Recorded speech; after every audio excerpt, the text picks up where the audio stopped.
देखिए आज जो है हम कक्षा 8 का जो एक टॉपिक है जिसका नाम है घनमूल। चैप्टर का नाम है घन और घनमूल। घन हम पहले पढ़ा चुके हैं, तो आज हम बात करेंगे घनमूल। घनमूल है क्या? घनमूल को समझने से पहले आपने ये समझना होगा कि घन क्या। घन हमने समझाया था कि अगर कोई संख्या ए है और हमें उसका घन निकालना, तो कैसे निकालते थे? ए की 3 घात। तो ए की 3 घात कैसे करते थे? ए के ऊपर 3 लिखते थे और इसका मतलब होता था ए गुना ए गुना ए। ये हम पहले पढ़ चुके कि भाई घन क्या है। आज हम बात करेंगे कि घनमूल क्या है। तो घनमूल को समझने के लिए जानना होगा कि घनमूल का अर्थ है किसी भी संख्या की 1/3। यहाँ घात थी कितनी? 3 और यहाँ घात कितनी है? 1/3। इसका मतलब इसको लिखते कैसे हैं? तो ए का घनमूल होता है ए की 1/3 घात। और इस घनमूल को लिखने का तरीका ऐसे है जैसे वर्गमूल का तरीका था। वर्गमूल में इस तरह 2 आता था और यहाँ पर 3 आता। इसका अर्थ ही है, तो ए का घनमूल आप समझ गए कि ए का घनमूल का मतलब है उस संख्या की 1/3 घात। और 3 घात लिखने का ये 2 तरीके हर संख्या की, या तो ऐसे लिखेंगे आप या ऐसे। तो हम जो 2 प्रोसेस सीख रहे हैं इस चैप्टर में, एक घन एक घनमूल, ये एक दूसरे के बिल्कुल विपरीत प्रोसेस, विपरीत प्रक्रियाएं हैं कि अगर हम एक दूसरे के अपोजिट काम करते हैं। जैसे अगर हम एक एग्जांपल लेने जा रहे हैं, अगर आपको कहा जाए कि भाई 2 का घन ज्ञात करो, तो 2 का घन निकालने का तरीका था 2 की कितनी घात? 3 घात। और 2 की 3 घात हम कैसे करते थे? 2 को 3 बार गुना करते और वो आ जाता था। ये हम पहले सीख चुके। अब हमें इसका उल्टा प्रोसेस सीखना है, घनमूल। अब हम क्या करने जा रहे हैं कि ये जो 8 आया है, अब हम इसका घनमूल निकालें। 8 का घनमूल,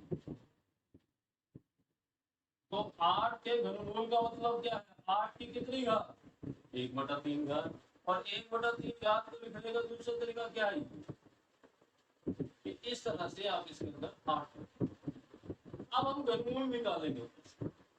तो घनमूल निकालने का तरीका भी वैसा ही है जो हम अभाज्य गुणनखंडों का तरीका अपनाते हैं। तो इधर हम 8 के अभाज्य गुणनखंड करेंगे और अभाज्य गुणनखंड की शुरुआत हम 2 से करते हैं।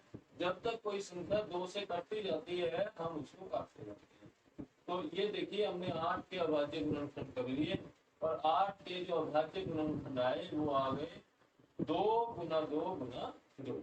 वो हम इस घनमूल के निशान के अंदर लिखेंगे। जो हमारे अभाज्य गुणनखंड आए हैं वो हम यहाँ लिखेंगे। अब 8 की जगह इसके 8 के अभाज्य गुणनखंड लिखेंगे। और इसमें ये देखना है कि क्या त्रिक, ये हम पहले भी वर्ड बता चुके हैं कि त्रिक बनना चाहिए। त्रिक का मतलब 3 संख्याओं का समूह। अब ये तीनों का एक समूह बन गया, त्रिक तैयार हो गया। तो इसका घनमूल आ जाएगा इन तीनों में से केवल एक संख्या बाहर आती है। अगर वर्गमूल होता तो जोड़े में से एक संख्या बाहर आती है, घनमूल में से 3 में से एक संख्या बाहर आती है, तो इसका घनमूल आएगा। अगर एक त्रिक तैयार हो गया तो उसमें एक संख्या बाहर आ जाएगी और हम इसको इस प्रकार लिखें। और इसको हम एक दूसरे उदाहरण से भी समझ सकते हैं कि हमने देखा 2 का घन क्या आया? 8। तो 8 का घन क्या आया? 2। 8 का घनमूल, तो 8 का घनमूल जो है हमारा वो आया 2। तो ये दोनों अपोजिट हुए। 2 का घन 8, 8 का घनमूल 2। यही हम बताना चाह रहे थे कि ये प्रक्रियाएं एक दूसरे के विपरीत।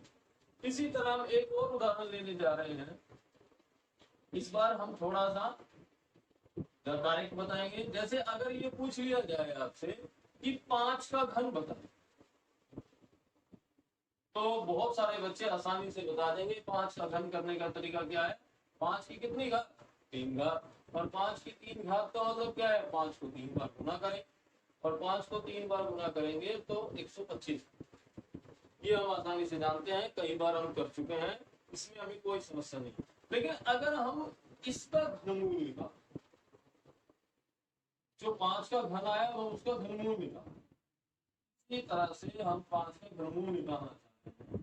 तो 5 का घनमूल का मतलब क्या है, सॉरी 125 का घनमूल का अर्थ क्या है, 125 की कितनी घात, 1/3 घात। और 1/3 घात का मतलब क्या हुआ कि हम इसमें 125 लिख देंगे।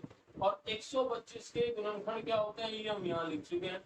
125 के गुणनखंड में क्या आता है, 5 आता है 3 बार, ये हम पहले लिख चुके हैं, हम ऐसे निकाल भी सकते हैं जैसे हमने पहले निकाला था। तो आप यहाँ देखेंगे यहाँ भी एक पूरा त्रिक तैयार हो गया। किसका त्रिक तैयार हुआ, 5 का। तो इस त्रिक में से केवल एक 5 बाहर आ सकता है, वही उस संख्या का घनमूल होगा।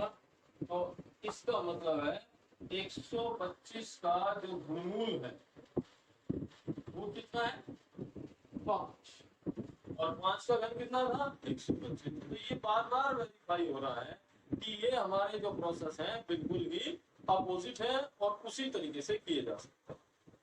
अब हम एक लास्ट उदाहरण ले रहे हैं कि अगर हमें कोई ऐसी संख्या दे दी, अब हम घन की बात नहीं करेंगे, सीधा घनमूल की बात करेंगे कि घनमूल निकाला कैसे जाता है। अब हम इसी तरह की एक संख्या ले रहे हैं, जैसे सपोज कीजिए हमने एक संख्या ले ली है 64,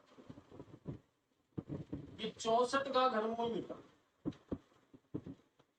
अब 64 का घनमूल निकालने के लिए हमें क्या करना होगा, इसके अभाज्य गुणनखंड करने। तो अभाज्य गुणनखंड करने के लिए आप इधर यहाँ साइड में लाइन खींच के यहाँ 64 लिखेंगे और 2 से जब तक भाग जाता रहेगा, जब तक भाग देते रहेंगे, लास्ट में हमारा 1 बच जाना चाहिए। 2 से भाग देने का तरीका हम पहले सिखा चुके हैं कि आधा करके चली जाइए, ये दो, यहाँ लास्ट में 1 बच गया। अब घनमूल लिखने का तरीका, हमें कहा गया था 64 का घनमूल निकालिए, यानी हमें क्या करना था, इस घनमूल के निशान पे 64 को रखना था। अब 64 के जो गुणनखंड आए वो देखिए, वो त्रिक की फॉर्म में देख लीजिए, एक त्रिक ये बन गया, एक त्रिक। तो 2 को एक त्रिक की फॉर्म में हम लिखेंगे, एक त्रिक ये है और उसी तरह से एक दूसरा त्रिक ये। अब हम पहले सिखा गए हैं कि 2 त्रिक बन गए, एक हर त्रिक से एक संख्या बाहर आती है। तो इस त्रिक से कौन सी संख्या आएगी, 2, क्योंकि 2 का त्रिक। अब घनमूल का निशान हट जाएगा, घनमूल जब ले लेंगे तो घनमूल को हटा देंगे और इस त्रिक में से भी क्या आएगा, 2 बाहर। तो हर त्रिक में से केवल एक संख्या बाहर आती है और 2 और 2 की गुना हो गई 4। तो अगर आपसे कोई पूछे 64 का घनमूल बताओ, तो 64 का घनमूल हुआ 4। इसी प्रकार हम बाकी करेंगे और एक्सरसाइज हमारी जो है घनमूल पर आधारित, उस एक्सरसाइज का नाम है 7.2, वो होमवर्क में हमें करनी।